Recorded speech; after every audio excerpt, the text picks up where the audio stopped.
Guys இன்னைக்கு நம்ம வந்து ஒரு கண்ணுக்குட்டிக்கு தான் இது கொடுத்துருக்கோம். இப்போ என் தம்பி போகிறான் பார்க்குறான். விளையாடுறியா பாருங்க, சாப்பாடு கொடுக்குறாங்க. இந்த கண்ணுக்குட்டி கிச்சா கிட்டக்க போ.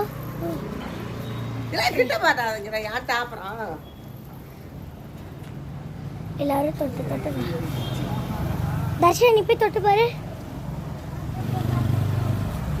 மாடுடி நல்லதான் சாப்பிட்டுச்சு கொஞ்ச நேரமா, ஏன்னு தெரியல.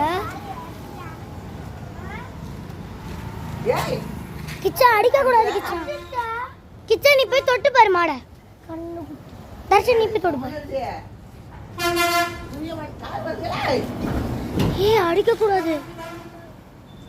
கிச்சா நீ எதுக்கு கிச்சா அடிக்கிற? அது பாவம்ல.